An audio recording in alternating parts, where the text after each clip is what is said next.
Members, this debate is concluded.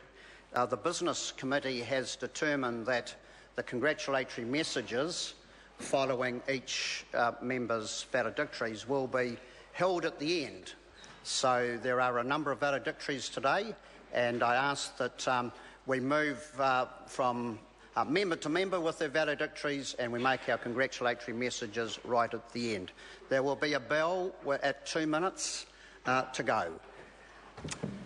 Mr. Speaker. In accordance with the determination of the Business Committee, I call Dr Calder to make his valedictory statement. Mr. Speaker, thank you.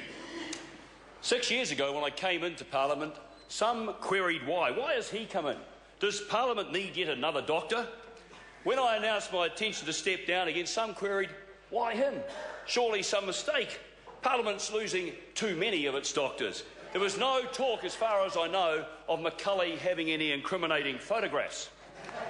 I've had many different roles in my life: building roads and the scrub cutter and the Naki, TF soldier, dental surgeon, businessman and entrepreneur, medical doctor in A&E, and a clinical research director for a private company, to name just a few. I've enjoyed them all. But at this point, Mr. Speaker, I'd like to place on record that serving and working as a Member of Parliament in New Zealand has been the best job I've ever had. A huge amount of work, work of extraordinary variety I have relished every day. Though long viewing the prospect of life in the political milieu with the utmost distaste, I sought the chance to stand as a national candidate in 2008 because I was extremely concerned at the future that my children would inherit if New Zealand continued down the track it was then on. Back in 2002, upon returning from living overseas with my family, I was shocked and disturbed at what I found in New Zealand. Shocked and disturbed at the consequences for my children, and indeed all New Zealanders, if the myriad of challenges facing New Zealand weren't addressed more comprehensively and more intelligently. As I saw it, I had three choices. I could return to live overseas, but I'm a proud New Zealander, so that option did not appeal. I could stay and do nothing other than groan and grumble, but that didn't appeal because I believe if one doesn't like something, one should do one's best to change it. The third option was to stay in New Zealand, to work to make it better and to push my ideas for change onto the agenda. The choice was obvious. I joined the National Party. It was a huge pleasure to be selected to stand for National in the 2008 election in the vibrant and diverse community of Manurewa. As a party, we've never claimed to be perfect, we don't have a magic wand, and we can't change things overnight. But having come into Parliament, I was proud to set up my office in Manurewa and work within the community and on behalf of that community over the ensuing years. In 2011, I was able to face that community knowing that everything we had said we would do as a government, we had done, and more. We're getting it right in Manurewa. We're getting it right in my colleague Campbell Buck-She's election, Manukau East, and Mangere. We're getting it right for New Zealand. In my maiden speech, and it only seems a few weeks ago, I observed that a society is judged by how it protects the most vulnerable. It's been a huge pleasure to be part of a government that has protected the most vulnerable through the worst recession the world has known in 75 years. More of our infants are getting immunised. More of our young people are able to participate in early childhood education and being screened for the precursors of rheumatic fever. Over 300,000 homes have been made warmer, drier, healthier, and crime is at a 20-year low. Tens of thousands more elective surgical procedures have been improving New Zealanders' quality of life every year. At the same time, our economy has been among the strongest growing economies in the OECD, and the growing economy has led to tens of thousands of more jobs in the last year alone. More and more New Zealanders are being educated and acquiring the tools to fill those jobs and to unlock the ability and potential that lies within them all. In this House, I've noted in the past that no government can legislate aroha. No government can legislate love, but through careful formulation of policies and legislation, we are succeeding in wrapping around services around the most vulnerable and the less well-loved. People need something to believe in and someone to believe in them. The people of Manurewa and in communities all over New Zealand have seen the results of this government believing in them, and they are responding. It's been a huge pleasure for me in Manurewa to see Pacific Matai and Pacific Church leaders wearing that blue T-shirt, wearing the blue rosette in our community of Manurewa. The door has always been open, but now more and more the Pacifica community are seeing evidence of the government's belief and walking through that door. As Nicolas Sarkozy said when he sought the presidency of France, ensemble tout devient possible. Together, all becomes possible. He got elected, but he could not bring the hexagon together, and he did not win another term. This government has worked with all New Zealanders, and the results speak for themselves. I am proud to have worn the blue jersey and to be part of a team which is reshaping the mesh in many different levels and areas and making our country a better place to live. What are my own personal goals and dreams of coming into Parliament? The concept of servant leadership has always resonated with me.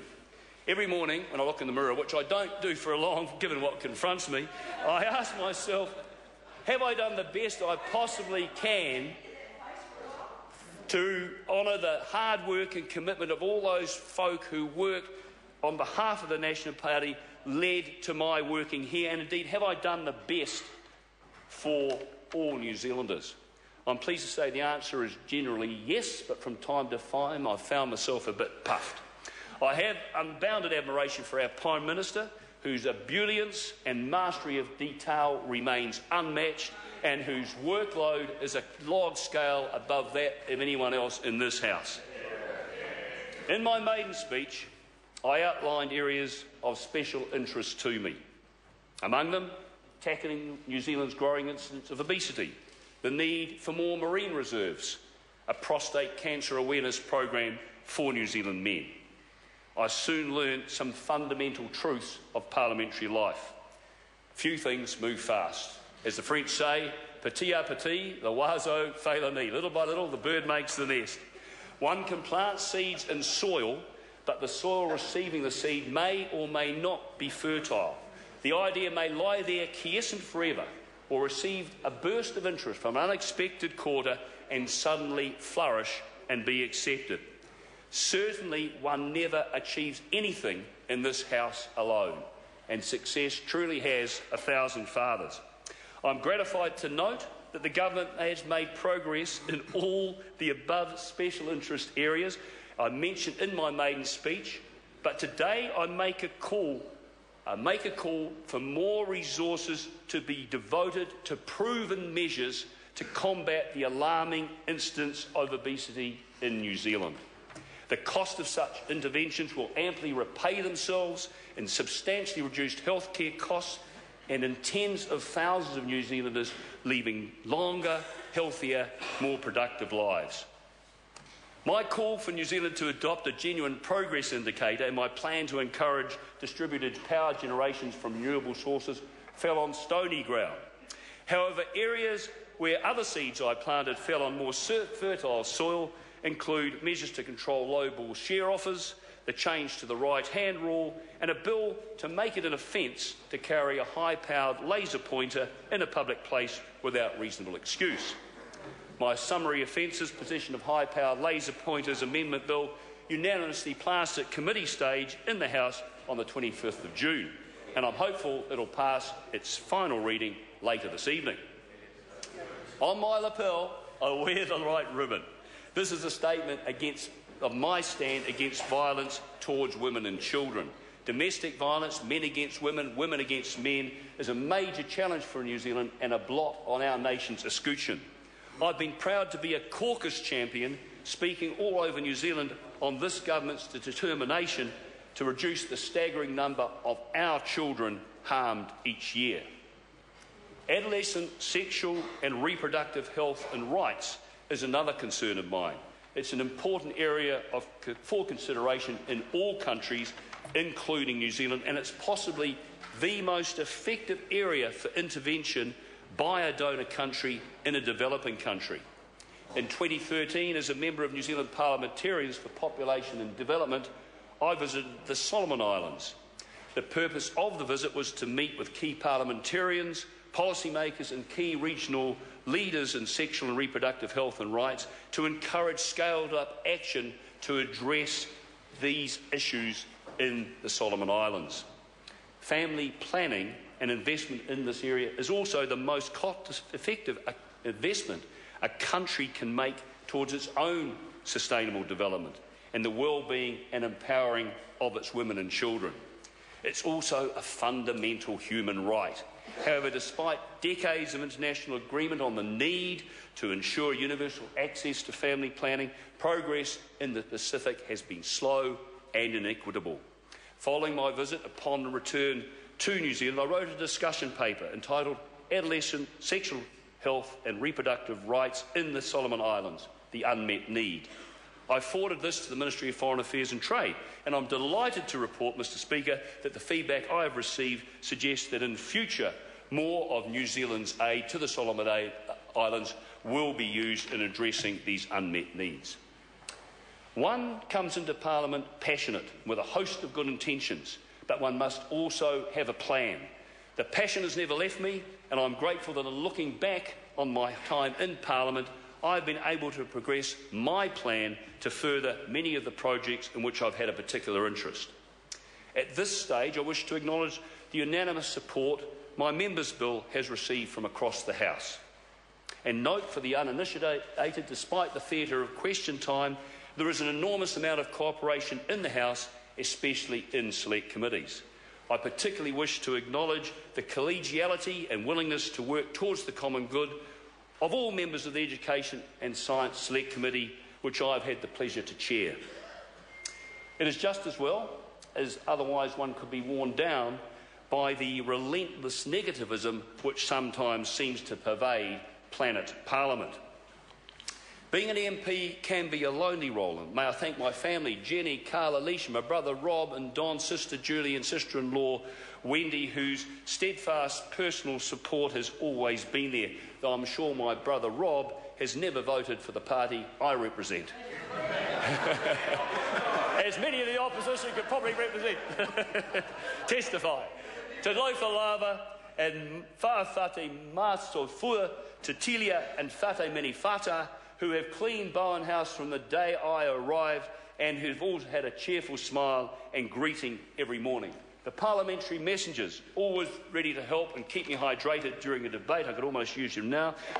My Manurewa secretary, Jenny Collins. Jen came to me having worked for the PM. She's hugely experienced, capable and ever helpful. I'll miss you, Jen. Jamie Lee Burns, my parliamentary secretary for many years. Safe travels overseas, Jamie. The Pride, the Zephyrs, the O Group. Dave Knowles and my oldest mate, Lou Borick, always there for me. It's a great pleasure to see my old parliamentary colleague and friend, George Hawkins, long-serving Manurewa MP, and Jan in the gallery. George, there's a gathering tonight in the National Party caucus room. I'm sure you'll feel right at home. My friends from all over the House, go well, and I hope our paths cross in the world. My mates in the parliamentary rugby team, a pack of good bastards. We won the Parliamentary World Cup in 2011. Good luck in 2015. Finally, I wish to record and place on record my deep appreciation for the long-term and steadfast support of Manurewa activists Richard and Penny Lawty. Mr Speaker, the old adage is undeniable. You've got to get into it before you get out of it. I've been in it for 2 terms, it's been my whole life and all-consuming. I look now to a life free of the strictures of a party whip where I can attempt to create my own reality again. Thank you. Je ne regrette rien. Kia ora, adieu, farewell.